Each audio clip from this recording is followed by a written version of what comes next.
Hi there, welcome back. My name is Maskani and I am so happy to see you again. In this session, I'll be introducing some useful vocabularies. Let's go on.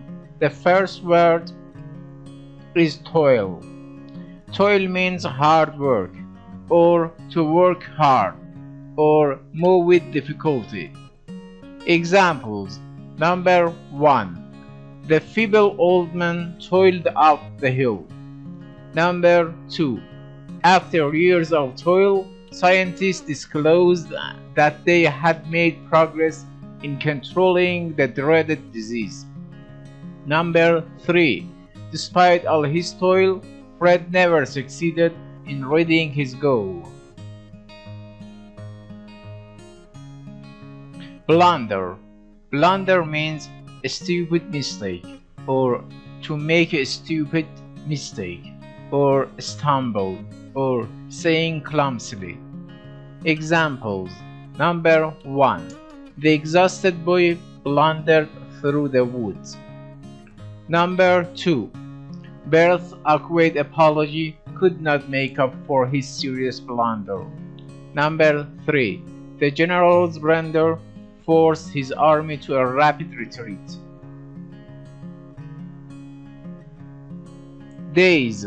Daze means confused. Examples. Number 1. The severity of the blow dazed the fighter and led to his defeat. Number 2.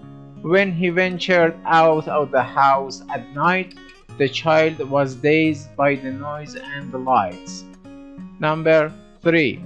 Dazed by the flashlight, Maria blundered down the steps. Mourn. Mourn means grieve, or feel or show sorrow for. Examples. Number 1. Sandra did not cease to mourn for John Lennon. Number 2. The entire city mourned for the people lost in the calamity. Number 3. We need not mourn over trifles.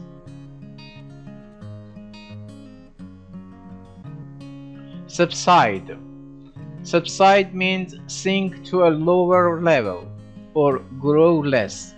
Examples. Number 1. After the excessive rains stopped, the flood water subsided. Number 2. The waves subsided when the wind ceased to blow. Number 3. Danny's anger subsided when the culprit apologized.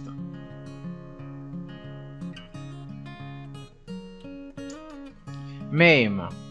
Maim means cripple, or disable, or cause to lose an arm, leg, or other part of the body. Examples. Number 1. Auto accidents maim many persons each year. Number 2. Though he went through an awesome experience in the crash, Fred was not seriously maimed. Number 3. Car manufacturers insist that seatbelts can prevent the maiming of passengers in the event of a crash. Comprehend. Comprehend means understand. Examples. Number 1. If you can use a word correctly, there is a good chance that you comprehend it. Number 2. You need not to be a pauper to comprehend fully what hunger is. Number 3. My parents say that they cannot comprehend today's music.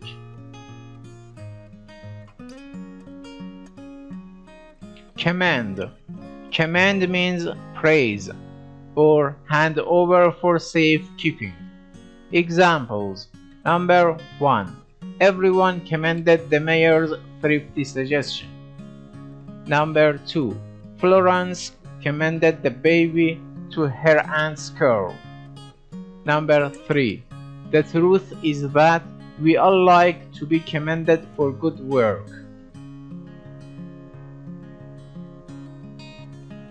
Final. Final means coming last, or deciding. Examples. Number 1. The final week of the term is rapidly approaching. Number 2. Jose was commended for his improvement in the final test. Number 3. The final censor of our actions is our own conscience.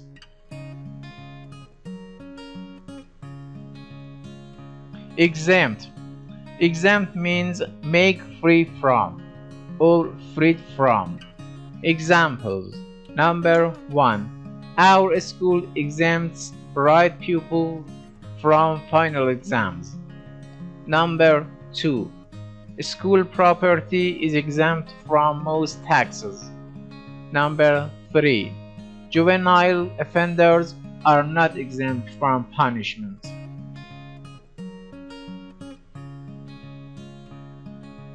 Vain. Vain means having too much pride in one's ability, looks, etc., or of no use. Examples. Number 1. Josephine is quite vain about her beauty. Number 2. To be perfectly frank, I do not see what she has to be vain about. Number 3. Brian made numerous vain attempts to reach the doctor by telephone.